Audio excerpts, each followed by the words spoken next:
अगर आपको शादी करना है और कुछ कारण की वजह से आपका शादी हो नहीं पा रहा है, कुछ ना कुछ प्रॉब्लम आ रहा है, जैसे कि इस कुंडली में मैंने जो रेमेडी अटेम्प्ट किया है, ये गार्जियन जो है, जो पेरेंट्स है, वो मेरे पास आया था अपना चार्ट लेके बेट अपनी बच्ची का, और कह रहा था कि शादी बहुत दिन से ट्राई कर रहा हूँ, हो नहीं पा रहा है, कुछ ना कुछ कारण की वजह से प्रॉब्लम हो रहा है, क्या आप कुछ रेमेडी दे सकते हो? तो मैंने कहा ज़रूर मैं देखूंगा।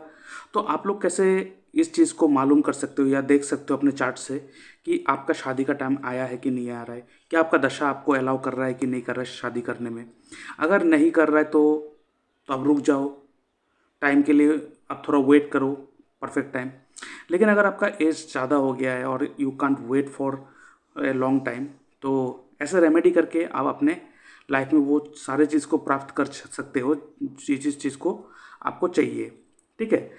और इसके साथ मैं अपने व्यूअर्स को कहना चाहता हूँ, अगर आप अपना बर्थ चार्ट एनालिसिस करवाना चाहते हो, अगर चाहते हो जो आपका प्रॉब्लम है वो मैं सॉल्व करूँ, तो आप मेरे इस व्हाट्सएप नंबर पे अपना date of birth, time of birth, place of birth, आपका नेम जेंडर लिख के भेज सकते हो, और आपका जो सवाल है वो लिख के भेज सकते हो। उसके ऊपर मैं एक डिटेल वीडियो बना के यूट्यूब में अपलोड कर दूंगा और उसका लिंक आपके साथ शेयर कर दूंगा, जिसके लिए मैं चार्ज करता हूँ 300 रुपीज़ ओनली। आप मेरे इस यूपीआई नंबर पर पेमेंट करोगे, उसका स्क्रीनशॉट भेजोगे, और आपका जो एनालिसिस है वो हफ्ते भर में 7 दिन के अंदर आपको एनालिसिस मिल जाएगा। लेकिन आपको जो डाउट है, जो प्रॉब्लम है, आपको लगता है वो मुझसे बात करके सॉल्व हो सकता है, तो आप एक फ़ोन कॉल अपॉइंटमेंट बुक कर सकते हो, जिसके लिए मैं चार्ज करता हूँ 550 रुपीज़ ओनली। आप इस यूपीआई नंबर पेमेंट करोगे सेम वे, और उसका स्क्रीनशॉट भेजोगे, उसके बाद मैं आपको एक डेट एंड टाइम दे दूंगा। उस दौरान मैं आपसे बात करूंगा और आपका जो प्रॉब्लम है वो सॉल्व करूंगा। ठीक है। और अगर आपका जो टाइम है वो परफेक्ट नहीं है, आपको लगता है मेरा डेट तो ठीक है, टाइम आपका करेक्ट नहीं है, तो आप बर्थ टाइम रेक्टिफिकेशन करवा सकते हो, जिसके लिए मैं चार्ज करता हूँ 2100 रुपीज़ ओनली। आप मेरे सीपीआई में पेमेंट करोगे, उसका स्क्रीनशॉट भेजोगे, उसके बाद आपका जो जितना भी डिटेल्स है, आपके पास जितना भी जानकारी है आपके डेट ऑफ बर्थ के बारे में, तो आप वो सारे भेजोगे। उसके बाद मैं फ़ोन कॉल में आपके साथ डिस्कशन करूँगा, जितना ज़रूरी है वो सवाल पूछूंगा। उसके बाद मैं आपका जो बर्थ चार्ट है उसको रेक्टिफाई करके दूंगा। और उसके साथ साथ अगर आपको लगता है कि आपके घर में वास्तु का इशू है, कोई प्रॉब्लम हो रहा है, बहुत सारे चीज़ करवाने के बाद भी सॉल्व नहीं हो रहा, तो आप मुझसे वास्तु कंसल्टेंसी भी ले सकते हो। ठीक है, कंसल्टेशन ले सकते हो वास्तु का, जो मैं एस्ट्रो वास्तु के मदद से मैं आपको गाइड करूंगा। मोस्ट इंपॉर्टेंट है एस्ट्रो वास्तु को साथ में लेके चलना। ओनली घर का वास्तु करेक्ट करवाने से सबका लाइफ चेंज नहीं होता है। ठीक है। हमारा जो घर होता है वो हमारे कुंडली के हिसाब से अगर बना हो तो बहुत अच्छा होता है। तो इसलिए मैं चार्ज करता हूँ 12,000 रुपीज़ ओनली। ठीक है। और उसके बाद अगर कोई साइट विजिट करना है, कॉमर्शियल प्लेसेस देखना है, इंडस्ट्रियल वास्तु करना है, तो उसके लिए जो मेरा फीस है वो वेरी करेगा, वो चेंजेबल है, वो जगह साइट और जगह देख के चेंज होगा फीस। लेकिन जो मेरा ऑनलाइन वास्तु कंसल्टेंसी का जो फीस है वो 12,000 से स्टार्ट होता है। आप मेरे यूपीआई नंबर पेमेंट कर सकते हो, और उसके बाद मैं आपको आपका जो घर का वास्तु है वो ठीक करवा के दूंगा। और उसके साथ मैं एक छोटा सा जानकारी देना चाहता हूँ, ये है मेरा ई बुक एस्ट्रोलॉजी एंड डिजीज़। ये मैंने डिजीज़ के ऊपर लिखा है, बीमारी के ऊपर लिखा है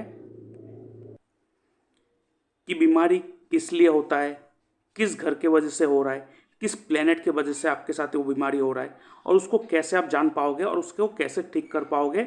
ऐसा रेमेडी मैंने यहाँ पे लिखा है। और साथ में बहुत सारे जो बीमारी है, क्रॉनिक डिजीज है, जैसे शुगर हो गया, ठीक है, ऐसे भी जो क्रॉनिक डिजीज है उसको भी कैसे हील कर सकते हो विद द हेल्प ऑफ मंत्र, हुमा एंड डोनेशन करके आप उसकी हेल्प कर सकते हो। इसका जो लिंक है वो मैंने डिस्क्रिप्शन बॉक्स में मैंने दे के रखा है, वहाँ से आप परचेस कर सकते हो ओनली 99 रुपीज़। आप मेरे यूपीआई नंबर पेमेंट करोगे, उसका स्क्रीनशॉट भेजोगे, उसके बाद इस पीडीएफ का जो पासवर्ड है मैं दे दूंगा, उसके बाद उस पीडीएफ को आप ओपन कर सकते हो। ठीक है। और उसके साथ आप देख सकते हो ये है नक्षत्र त्रिपाप चार्ट।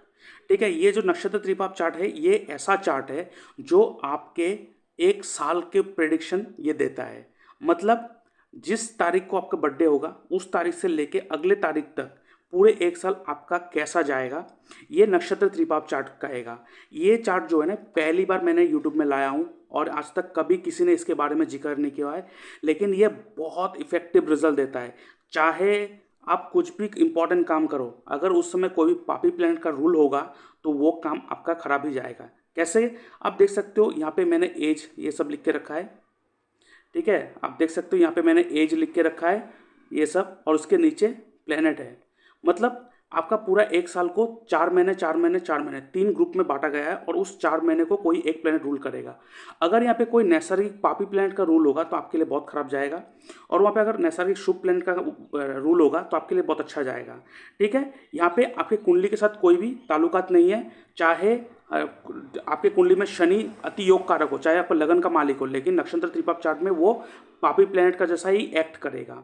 ठीक है, अभी यहाँ पे देखो, अब यहाँ पे राहु है, यहाँ पे जुपिटर है, मंगल है, तो मंगल और राहु दोनों पापी प्लेनेट है और बीच में जुपिटर है। तो ये अगर आपका एज 18 या 54 है, उस समय अगर कुछ नया काम कर रहे हो तो ये जो सेकंड का जो 4 महीना होगा उस समय करोगे तो आपके लिए अच्छा होगा, लेकिन उसके पहला 4 महीना और लास्ट का 4 महीना करेंगे तो वो आपके लिए बैकफायर हो जाएगा। क्यों? पापी प्लेनेट का रूल है। और अगर उस समय कोई तीनों के तीनों पापी प्लेनेट अगर रूल करेगा आपके कुंडली में, तब तो ये बहुत ही खराब जाएगा। जैसे देख सकते हो यहाँ पे शनि मंगल राहु, अगर तीनों के तीनों पापी प्लेनेट है तो उस साल तो आपके लिए बहुत खराब जाएगा। और ये मैरिज में भी बहुत इफेक्ट करता है। मतलब आप मैरिज मिलन कर ली, आपके अच्छा टाइम आपने देख लिया, अच्छा टाइम निकल के आपने मैरिज करने की स्टार्ट कर दी, लेकिन जब आपने मैरिज करने बैठा उस समय अगर कोई पापी प्लेनेट का रूल होगा तो वो मैरिज करने के बाद भी उस समय प्रॉब्लम होता है। तो आप बहुत सारे देखे होंगे ना कि मैरिज करने के बाद भी इतना प्रॉब्लम क्यों आ रहा है, मैंने कुंडली मिलान की, बहुत सब कुछ करवा लिया, फिर भी प्रॉब्लम है। क्यों? वो इसलिए है क्योंकि उस समय पापी प्लेनेट का रूल था, जिसके कारण आपको ये फेस करना पड़ा। तो इसलिए मैं कहूँगा इस चार्ट को आपके साथ रहना चाहिए। यहाँ पे टोटल 27 नक्षत्र के बारे में डिटेल्स दे के रखा है, आप अपने नक्षत्र को निकालिए और उसके हिसाब से अपना चार्ट देखते रहिए। लेकिन यहाँ पे कौन सा एज आपको देखना होता है, देखिए यहाँ पे सब एज लिख के रखा है, आपको यहाँ पे रनिंग एज को देखना होता है। मान लीजिए आपका एज है 33 कंप्लीट, 34 चल रहा है, तो अभी जो चल रहा है उस एज को पकड़ना होता है। यहाँ पे रनिंग एज को पकड़ते हैं, ना कि कंप्लीट एज को। ठीक है, ये आपको ध्यान में रखना है। तो आपको अपना नक्षत्र देखना है, उसके बाद आपका रनिंग एज क्या चल रहा है वो देखना है, और उस हिसाब से आपको अपना देखना है कि कैसा जाएगा ये साल, कोई नया काम स्टार्ट करना है कि नहीं करना है। तो ये नक्षत्र चार्ट, त्रिपाप चार्ट जो है आप अवेल कर सकते हो। डिस्क्रिप्शन बॉक्स में मैंने लिंक दे के रखा है, और उसके साथ साथ इसका जो अमाउंट है जो मैं चार्ज करता हूँ that is 111 rupees, only 111 rupees आप पे करोगे। और उसके बाद मैं आपको इसका पासवर्ड दे दूंगा, आप उस पीडीएफ को ओपन कर सकोगे। ठीक है, लेकिन मैं कहूँगा अगर रेमेडी आपको करना है तो प्लीज़ आप मुझसे कंसल्ट करके या तो अच्छे एस्ट्रोलॉजर के साथ कंसल्ट करके ही कीजिए, क्योंकि रेमेडी अगर परफेक्ट वे में नहीं किया जाए तो प्रॉब्लम हो सकता है। लेकिन आप इस वीडियो से इतना तो पता चल जाएगा कि आपको कैसे देखना है कि शादी का टाइम आया कि नहीं आया, अभी करना है कि नहीं करना है। तो जैसे कि सबसे पहले मैं कुंडली देखूंगा कि शादी का बात लेके आया, लेकिन उससे पहले मोस्ट इम्पोर्टेंटली मैं देखूंगा ये चार्ट कैसा चार्ट है, इस चार्ट में क्या चल रहा है, क्या डिमांड कर रहा है, क्या नहीं कर रहा है, इस चार्ट में कौन सा खराब प्लेनेट है, कौन सा अच्छा प्लेनेट है, वो देखना पड़ेगा। सबसे पहले इस चार्ट में मैं जो देख पा रहा हूँ, इनके लिए तो वीनस, मर्क्यूरी और शनि जो है बड़ी ही योग कारक प्लेनेट है, और शनि जो है वो इनके लिए बड़े ही अच्छे पोजीशन में बैठा हुआ है। ठीक है, और एक चीज़ क्या है कि आप देख सकते हो यहाँ पे 7th हाउस में मंगल भी बैठा हुआ है, तो ये मांगलिक है। ठीक है, और मंगल जो है इस कुंडली के लिए अति मारक प्लेनेट है। ठीक है, क्योंकि वो त्रिक स्थान का भी मालिक है और साथ में ये आपके दुष्टाना हाउस का भी मालिक है जो 8th हाउस में बैठा हुआ है। तो यहाँ पे सबसे पहले जिस राशि में मंगल बैठा हुआ वो बैठा है आपके पाइसिस, मीन राशि में बैठा हुआ है। और इस राशि में बैठा मंगल इनको थोड़ा प्रॉब्लम कर रहा है, मैरिड लाइफ में थोड़ा इशू आ रहा है। दशा परमिशन दे रहा है कि नहीं दे रहा है वो तो देखेंगे। तो सबसे पहले तो इनको मांगलिक दोष का जो इशू है उससे थोड़ा उसका थोड़ा रेमेडी करके हटाना पड़ेगा, जो कुंभ विवाह जो मैंने उनको रिकमेंड किया है। लेकिन मोस्ट इम्पॉर्टेंटली यहाँ पे एक चीज़ प्रॉब्लम क्या है कि मंगल जो है वो इनको डिस्टर्ब कर रहा है, क्योंकि वो 8th हाउस का मालिक है और 3rd हाउस का भी मालिक है, त्रिक स्थान और दुष्टाना हाउस जो इनके 7th हाउस में बैठा हुआ है, इनके मीन राशि में बैठा हुआ है। और मीन राशि जो है वो इनके 7th हाउस, इनके शादी का जो लाइफ है वो गवर्न कर रहा है। तो एक्चुअली ये जो राशि है मीन राशि, इसका जो डायरेक्शन है वो है साउथ ईस्ट डायरेक्शन, जो बहुत ही प्यारा डायरेक्शन है वास्तु के हिसाब से। ये कैश फ्लो का डायरेक्शन है, पैसे का डायरेक्शन है, और वास्तु के हिसाब से हम लोग हमेशा इस डायरेक्शन में किचन रिकमेंड करते हैं, स्पेशली बर्नर, जहाँ पे हम लोग कुछ कुकिंग करते हैं वो बर्नर। लेकिन इस कुंडली में इस व्यक्ति के लिए, इस बच्ची के लिए साउथ ईस्ट डायरेक्शन में किचन होना इनके मैरिड लाइफ में रुकावट देने का काम करेगा। इसलिए इनका मैरिज हो नहीं पा रहा है।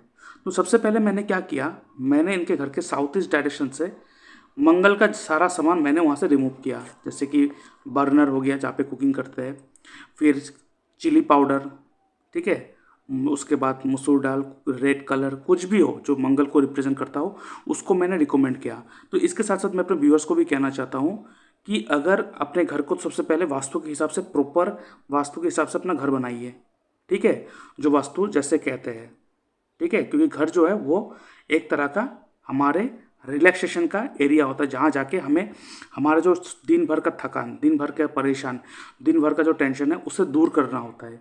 लेकिन घर में आकर अगर मुझे टेंशन होने लगे, अगर घर में आके मुझे रिलैक्स ना मिले तो घर घर नहीं है, वो कुछ उसमें प्रॉब्लम है।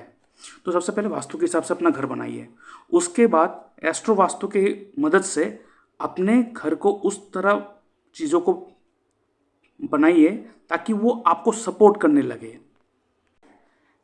ठीक है। तो मैंने सबसे पहले क्या किया, इनके घर के साउथ ईस्ट डायरेक्शन से इनको एस्ट्रो वास्तु के हिसाब से मैंने रेमेडी किया है। तो सबसे पहले मैंने मंगल का सारा सामान वहाँ से रिमूव किया। उसके बाद मैंने इनका दशा चेक किया, जो बहुत इंपॉर्टेंट है, क्या दशा परमिट कर रहा है कि नहीं कर रहा है। इसके लिए मैंने अभी केपी चार्ट ओपन किया है। इनका जो दशा चल रहा है वो चल रहा है राहु का, और राहु तो आपको पता है थोड़ा प्रॉब्लम तो करेगा, नो डाउट, ठीक है। उसके बाद राहु में जो अंतर्दशा चल रहा है वो चल रहा है मर्क्यूरी का चल रहा है, ठीक है। वो भी चलेगा कब तक, दिसंबर 2024 तक चलेगा। तो मैंने पूछा है कि आपको शादी इस साल करवाना है या कि नेक्स्ट साल करवाना है, क्योंकि नेक्स्ट जो ईयर होगा 2025 से तब केतु का अंतर्दशा स्टार्ट होगा, और राहु में केतु का चलना उतना अच्छा नहीं है। तो मैंने कहा अगर आपको वेट करना है तो 2 साल वेट कीजिए, नहीं तो अगर आपको करना है तो इस साल ही करवाना है तो आप ये रेमेडी परफॉर्म कीजिए। तो उन्होंने कहा कि हम एक बातचीत तो चल रहा है, लेकिन बातचीत आगे नहीं बढ़ पा रहा है, और अगर इस रिलेशन का बातचीत अगर आगे तक चलेगा या आगे बढ़ेगा तो इसी साल ही करवा दूंगा, दिसंबर में ही करवा दूंगा। तो मैंने कहा ठीक है, तो एक चीज़ देखते हैं कि इनका जो अंतर्दशा जो चल रहा है वो चल रहा है इसका मर्क्यूरी का, और महादशा किसका चल रहा है, महादशा चल रहा है राहु का, और राहु बैठा है जुपिटर के नक्षत्र में। सबसे पहले महादशा देख लेते हैं, और जुपिटर जो है, ठीक है, वो 7th हाउस दे रहा है, क्योंकि आपको पता है जिसका महादशा अंतर्दशा चलता हो उसका नक्षत्र लॉर्ड ही उसका रिजल्ट देते हैं। तो जुपिटर यहाँ पे इनके लिए अच्छा है, इनको अपने जुपिटर को ठीक करके रखना है। हालांकि इनके लिए, इनकी कुंडली के लिए जुपिटर मारक है, ठीक है, और जुपिटर के ऊपर केंद्र अधिपति का दोष है। फिर भी मैंने कहा आप एक काम कीजिए, सबसे पहले अपने घर में एक विष्णु या तो नारायण भगवान का एक पूजा करवाइए, ताकि जुपिटर को थोड़ा बल मिले, ताकि वो खराब रिजल्ट ना दे, जो केंद्र अधिपति दोष है वो थोड़ा न्यूट्रल हो सके। उसके बाद क्या अंतर्दशा परमिशन कर रहा है कि नहीं, मोस्ट इंपॉर्टेंट है। दशा और उसके साथ अंतर्दशा का परमिशन दे दे तो काम हो जाएगा। तो मर्क्यूरी है, ठीक है, मर्क्यूरी जो है वो किसके नक्षत्र में बैठा हुआ है, आप देखो, मर्क्यूरी जो बैठा हुआ है वीनस के नक्षत्र में बैठा हुआ है, और वीनस इसका रिजल्ट देगा। और यहाँ पे अगर मैं नीचे आता हूँ और वीनस को देखता हूँ, ये रहा वीनस, और वीनस यहाँ पे कहीं भी 7th हाउस रिकमेंड नहीं कर रहा है। मैरिज का जो हाउस है 2, 7, 11, ठीक है, यहाँ पे 2 दे रहा है, 11 भी दे रहा है, 7 यहाँ पे नहीं दे रहा है। तो यहाँ पे वीनस परमिशन दे रहा है, क्योंकि 2, 7, 11 दे रहा है, नो डाउट परमिशन दे रहा है, लेकिन यहाँ पे 8th हाउस थोड़ा प्रॉब्लम कर रहा है, 8th हाउस प्रॉब्लमेटिक हाउस है, ठीक है। तो इसीलिए मैंने कहा कि आप एक काम करो, मैंने क्या किया, इनको इनके एस्ट्रो वास्तु के हिसाब से मैंने इनके घर में नॉर्थ ईस्ट डायरेक्शन से सबसे पहले मंगल का सारा सामान रिमूव किया, क्योंकि 7th हाउस में क्या है, 7th हाउस में पाइसिस राशि, मीन राशि है, जिसका डायरेक्शन है साउथ ईस्ट। उसके बाद जो नक्षत्र है, अंतर्दशा का जो नक्षत्र लॉर्ड है, उसे मैंने इस डायरेक्शन में प्लेस कर दिया। जो 7th हाउस का राशि है, मीन राशि, साउथ ईस्ट डायरेक्शन में मैंने उनको कहा एक ब्रांडेड कंपनी का ब्रांडेड परफ्यूम लाइए, ठीक है, और उसको मैंने क्या किया, उसके साउथ ईस्ट डायरेक्शन में वो परफ्यूम रखवा दिया, ठीक है, परफ्यूम रखवा दिया। और उनके बच्ची का जो फुट है, जो पैर है, उस पैर में मैंने वाइट कलर का, प्योर वाइट कलर का, ठीक है, नेल पॉलिश लाके नाखून पे लगाने बोला है, लेफ्ट फुट के, ठीक है। उसके बाद ये सारा करवाया। उसके बाद जो वीनस है आपको दिखाया, एथ हाउस शो कर रहा है, तो एथ हाउस को कहीं ना कहीं से यूज़ तो करना पड़ेगा, ठीक है। तो यहाँ पे वीनस जो है एथ हाउस को दे रहा है, तो एथ हाउस को तो यूज़ करवाना पड़ेगा। यहाँ पे मैं डोनेशन नहीं करवा सकता कुछ कारण की वजह से, तो मैंने कहा आप, एथ हाउस क्या ऑकल्ट है, तो मैंने कहा एथ हाउस को यूज़ करने के लिए आप दुर्गा मंदिर में लेके जाइए अपने बच्ची को, और उनको वहाँ पे बहुत अच्छी तरह से पूजा करवाइए। करवाने के बाद आप वहाँ पे सबको खीर खिलाइए, मंदिरों में जितना भी श्रद्धालु है, जितना भी व्यक्ति वहाँ पे आएंगे, खीर खिलाइए। उसके बाद और खीर ज़्यादा बनाइए, ताकि आप उस पूजा से जब घर में आएंगे, घर के आस पड़ोस जितने भी व्यक्ति है, जितने छोटे छोटे बच्चे हैं, उन सारे लोगों में थोड़ा खीर बंटवाइए, ये करवाइए। और इतना ही करवाने के बाद मैंने शायद 2 महीना हुआ है, उन्होंने फ़ोन किया है कल, और कल उन्होंने मुझे बोला है कि जिस लड़के से बहुत दिन से बात चल रहा था, कुछ कारण की वजह से हो नहीं पा रहा था, कि मैंने आपके पास इसीलिए दिखाने आया था, और उस रेमेडी के बाद जो बातचीत चल रहा है वो हो गया है पूरा। तो मैंने कहा है कि जो रेमेडी है, जैसे किया है आपने, करते रहिए जब तक शादी ना हो जाए। शादी होने के बाद आप उनको, अपने बच्ची और अपने जो दामाद होगा, उनको एक बार मेरे पास लेके आइएगा, ताकि उनके जो कुंडली है उसके हिसाब से मैं उनको रेमेडी दे सकूं। तो उन्होंने कहा है कि उससे पहले ही मैं उनके कुंडली आपके पास लेके आ रहा हूँ, दोनों का कुंडली अच्छी तरह से मिला के आप जो भी रेमेडी देना है अभी दे दीजिए, ताकि आगे इन लोगों का चीज़ें सही से बनता रहे। तो ऐसे ही आप अपने कुंडली को देख सकते हो, क्या आपका दशा आपको पैसे देने के लिए आया है कि नहीं, क्या वो फाइनेंस का हाउस दे रहा है कि नहीं, क्या आपका दशा आपको मैरिज, आपके शादी करवाने के लिए आया है कि नहीं, क्या आपका दशा आपको वो घर, जमीन, जायदाद उस समय देने के लिए आया है कि नहीं।